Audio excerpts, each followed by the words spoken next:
Hi students, welcome to lesson number 15 on experimental research design. And here we are also going to understand what are its advantages as well as disadvantages.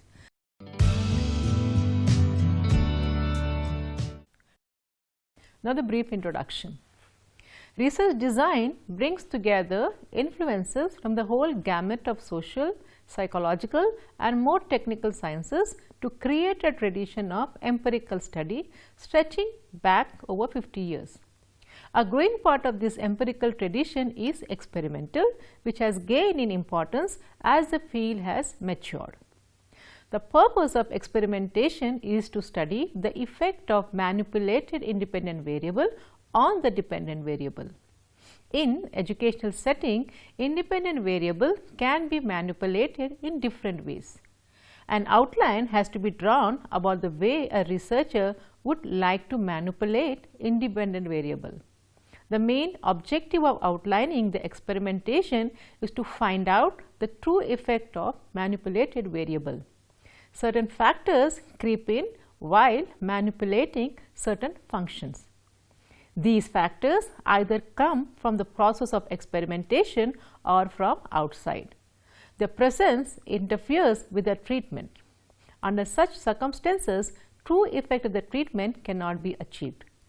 In order to get true effect, the researcher has to apply certain checks or controls so as to parcel out the effect of intervening variables. Process of applying these controls is basic to experimental design or layout of the experimentation. These may serve as the criteria for classification of experimental design.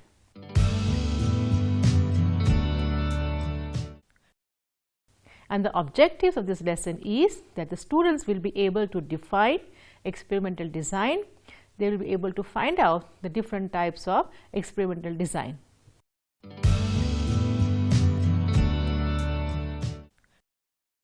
Now, what is experimental design? Design for experimental studies was first used by Professor R.A. Fisher when he was working at Rothamsted Experimental Section, which is a center for agriculture research in England.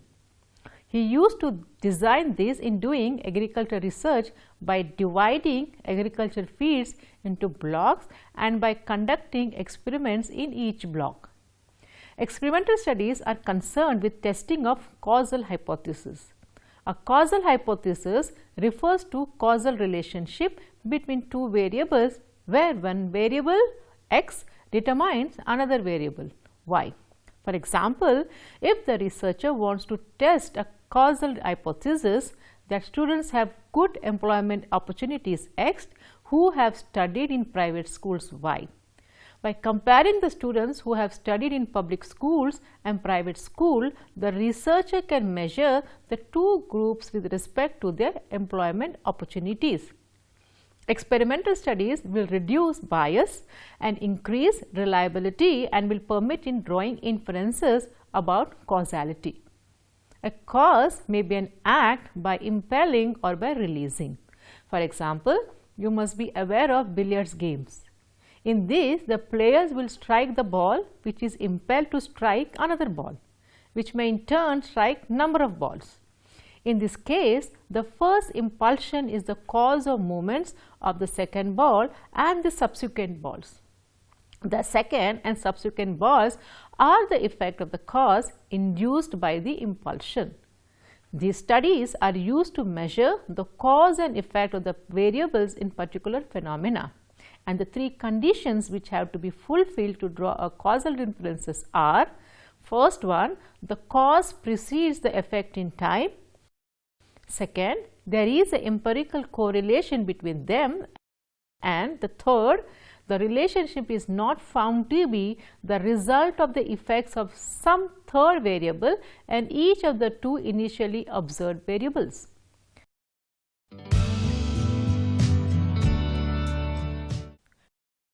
Now, what are the characteristics of experimental research? There are three essential ingredients in the conduct of an experiment. They are control, manipulation and observation. Now, what is control? Control is the first essential ingredient of experimental method. Without control, it is impossible to evaluate ambiguously the effects of an independent variable. Basically, the experimental method rests upon two assumptions regarding variables. These are: if two situations are equal in every respect except for a variable that is added to or deleted from one of the situations, any differences appearing between the two situations can be attributed to that variable. This statement is called the law of the single variable. Second, if two situations are not equal and it can be demonstrated that none of the variable is significant in producing the phenomena under investigation, or if significant variables are made equal, then any difference occurring between the two situations after the introduction of a new variable to one of them can be attributed to the new variable, and this statement is called the law of the only significant variable. And the main purpose of control in an experiment is to arrange a situation in which the effect of variables can be measured. The conditions to be fulfilled under the first law can be obtained more easily in physical sciences. A high degree of control is much easier to achieve in a laboratory setting than in situation outside the laboratory. In the laboratory, there is only limited number of variables which can be manipulated easily. However, as social research is concerned with human beings, there are always many variables present in situation. To attempt to reduce social problems to the operation of a single variable is not only unrealistic, but perhaps impossible as well. Fortunately, we do not require such rigorous controls to be introduced in social settings, for many factors involved in such a setting may be quite insignificant and irrelevant for our study. To this extent, in social research, the law of the single significant variable is more appropriate. For example, if we were to study the effect of two methods of teaching alphabets to groups of adult learners, we are likely to select the two groups which are identical in every respect except in the way they are taught alphabets. But it is impossible to have two groups that are identical in every respect. So, the endeavor of the researcher should be towards obtaining two groups that are as similar as possible, at least in those factors that are thought to have an effect on learning alphabets. These could be general intelligence, motivation, reading ability, etc. Other variables that are not likely to affect achievements in learning alphabets can be ignored. Thus, in experimental research, in social research, we need procedures that permit us to use to compare groups in the basis of significant variables. Control is used to indicate an experimenter's procedure for eliminating the differential effects of all variables extraneous to the purpose of the study. An extraneous variable is variable that is not related to the purpose of the study, but may affect the dependent variable. The experimenter exercises controls for instances when the groups are made comparable or extraneous variables that are related to the dependent variable. If a variable is known to be unrelated to the dependent variable, it cannot influence the dependent variable, and we do not need to control it for its effects. And the second one is manipulation. Manipulation of a variable is another distinguishing characteristics of experimental research. It refers to a deliberate operation performed by the researcher. In contrast to descriptive research, in which the researcher simply observes conditions as they occur naturally, the researcher in the experimental research actually sets the stage for the occurrence of the factors whose performance is to be studied under conditions where all other factors are controlled or eliminated. In social research and other behavioral sciences, the manipulation of a variable takes a characteristic form in which the experimenter imposes a predetermined set of varied conditions on the subjects. This set of varied conditions is referred to as the independent variable, the experimentable variable or the treatment variable. Then different conditions are designed to represent two or more values of the independent variable. These may be differences in degree or differences in kind. That is, the independent variable may assure two or more values and the difference in the values may be of quantitative or qualitative nature. Methods of teaching attitudes, socio-economic status, personality characteristics, types of motivation, etc. are some common examples of the independent variable in social research. For example, if the researcher compares two methods of teaching, then method of teaching is the independent variable and can be manipulated by the teacher. We may manipulate a single variable or a number of variables simultaneously. And the third one is observation. In experimentation, we are interested in the effect of the manipulation of the independent variable on a dependent variable. Observations are made with respect to some characteristics of the behavior of the subjects employed in the research. These observations, which are quantitative in nature, may constitute the dependent variable. This needs some explanation. The dependent variable in social research is often change of some type, such as attitude towards learning. We are often interested in explaining or predicting attitude. Since attitude cannot be measured directly, we can only estimate it through measures like scores in a scale. Therefore, strictly speaking, the dependent variable is scores or observations rather than change in attitudes.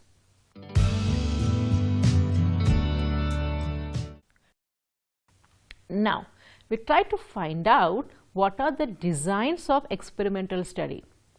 A research design is very important for the researcher. A well-developed design provides a structure and strategy to control the investigation and extract dependable answers to the questions raised by the problem or hypothesis. It is the nature of the problem that determines the appropriateness of the design. We now discuss the experimental design and we will look at the relevant in terms and symbols which we shall make use of. And first one, it is the X, which represents the independent variable which is manipulated by the researcher. It is also referred to as the experimental variable or the treatment variable. Y represents the measure of the dependent variable. Y1 represents the dependent variable before the manipulation of the independent variable X. It is usually a pre-test of some type administered before the experimental treatment. Y2 represents the dependent variable after the manipulation of the independent variable X.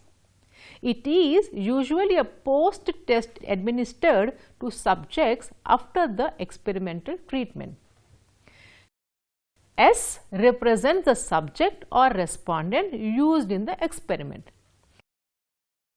E group refers to the experimental group, the group that is given the independent variable treatment.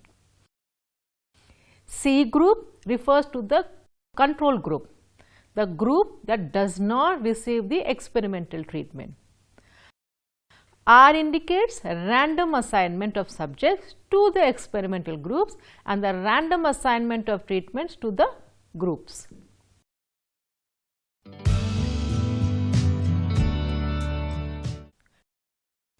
Now, we will understand what are the different types of experimental research design.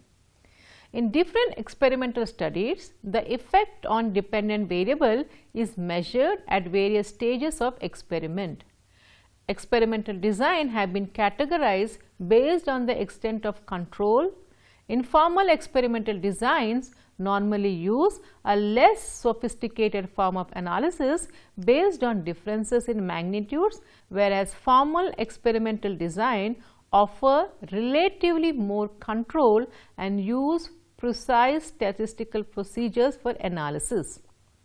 Kothari has discussed the following experimental designs, and the first one is informal experimental design, and it consists of various aspects.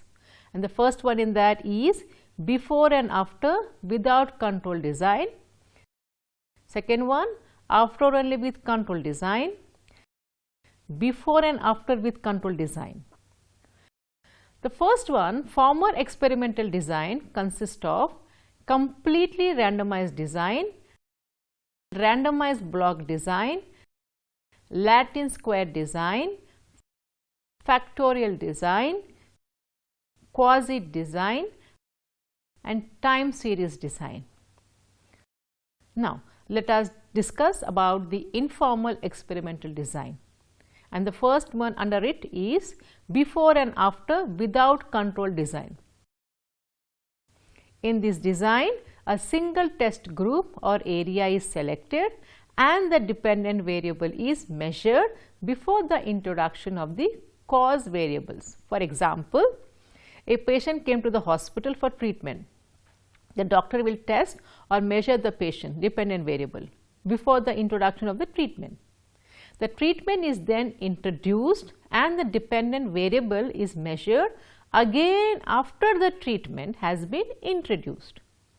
The effect of treatment of the patient will be calculated by the following formula, that is level of phenomena before treatment, that is x, that is treatment introduced, again level of phenomena after treatment y, and the treatment effect is equal to y minus x. The main difficulty of this design is that with the passage of time in approaching the doctor, variations will be found on the effect of treatment. Now, second one, after only with control design. In this design, two groups or areas, test area and control area, are selected and the treatment is introduced into the test area only. For example, the researcher wants to study the symptom of the disease. In this design, he can take patients and divide them into two groups. One group of patients who are approaching the doctor for treatment and other group not approaching the doctor for treatment. The dependent variable is measured in both the areas at the same time.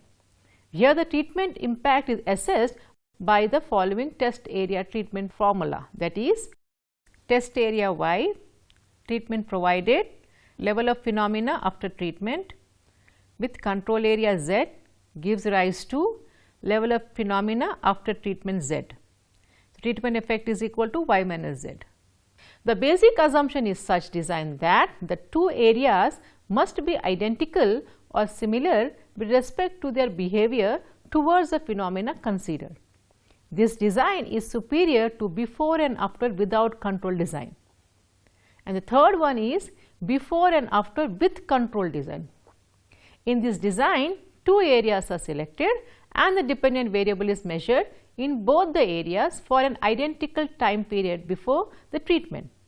Then the treatment is introduced into the test area only and the dependent variable is measured in both for an identical time period after the introduction of the treatment. For example, two groups of patient areas, one before treatment and other group without treatment, will be measured.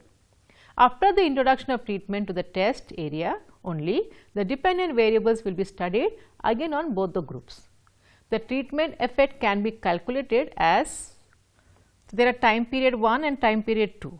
So, test area, level of phenomena before treatment x, time period 2, level of phenomena after treatment y. So, control area in treatment 1, level of phenomena without treatment A, level of phenomena without treatment B, and the treatment effect is y minus x minus b minus a. This design is superior to the above mentioned two designs. This design may not be useful when the historical data, time and comparable control area is not available. Now, we will discuss formal experimental design, and under that, first one, completely randomized design. This design involves two principles, that is principle of replication and the principle of randomization of experimental design. The main characteristic of this design is that subjects are randomly assigned to experimental treatments. For example, there are 10 subjects in post-graduation course. The researcher would like to study 5 subjects in group A and 5 under group B. The randomization process gives every possible group of 5 subjects selected from a set of 10. Even unequal replications can also work in this design. This design is employed when the experimental areas are homogeneous groups. Second one, randomized block design. This design is an improved over the earlier design. In this design, the principle of local control can be applied along with the other 2 principles of experimental design. In this design, the subjects are divided into groups known as blocks, and subjects in each block must be relatively homogeneous in respect with some selected variables. The variables selected in the groups will be helpful in measuring the relation between the dependent variables. The subjects in each given block must be equal to the number of treatments, and one subject in each block would be randomly assigned for treatment. The main feature of this design is that in these each treatment appears the same number of times in each block. That is, two-way analysis is used for analysis of this design. Another important type is Latin square design. This design is frequently used in agricultural research. For example, the agriculture scientists want to experiment the effects of 5 different varieties of fertilizers on the yield of a certain crop, which is to be judged. In that case, the difference in the fertility of the soil and the type of seeds must be taken into consideration. Otherwise, the results may not be dependable. The results not only depend on the usage of fertilizers, but also depend upon the quality of seeds and the fertility of soil. To overcome such difficulties, this design is used. The merit of this design is that it enables differences in fertility gradients in the field to be eliminated in comparison to the effects of different varieties of fertilizers on the yield of the crop. Another method is the factorial design. A factorial design is one where 2 or more variables are manipulated simultaneously in order to study the independent effect of each variable on the dependent variable as well as the effects due to interaction among the several variables. Factorial designs are also of 2 types. They are simple factorial design and the complex factorial design. In the first type, one of the independent variables may be experimentally manipulated. The researcher is primarily interested in the effect of a single independent variable, but he or she must take other variables into consideration which may influence the dependent variables. In the second type of design, all the independent variables may be experimentally manipulated. Factorial design have been developed at varying levels of complexities. The simplest factorial design is 2 by 2 design. The 2 independent variables have 2 values. Now, the quasi-experimental design. One of the quasi-experimental design is non-randomized control group, pre-test, post-test design. You would notice that randomized control group pre-test, post-test design is a true experimental design which we have presented before. The only difference on the quasi-expert design is that the groups are not randomized. Hence, they are unlikely to be comparable. In fact, it is on this ground that the design becomes quasi-experimental and not true experimental. Since the rest of the design related characteristics remains common with a randomized control group, pre-test, post-test design of the true experimental design category. We do not need to provide any further details on this design. The other one is the time series design. They generate on time data on the dependent variable before and after the experimental treatment. There are instances where it becomes necessary to compare changes in the trend of a particular phenomena or process or product. For example, Let us assume that learners' behavior to attitudes, achievements, etc. changes over a period of time. If a specific treatment is introduced in an institution to study the change in attitude or achievement, it is useful to study the trend through measurement at certain intervals before the introduction of the treatment. Instead of one-time pretest, the test is repeated 3 or 4 times before the treatment is administered. This generates data on the trend of behavior. Similarly, after the treatment is administered, instead of one time post-test, the post-test is administered several times at intervals. This provides data to derive the trend in the change in behavior. Since both pre-test and post-test are used over a time series design, the effect of the treatment on the dependent variable is tested by comparing the trends.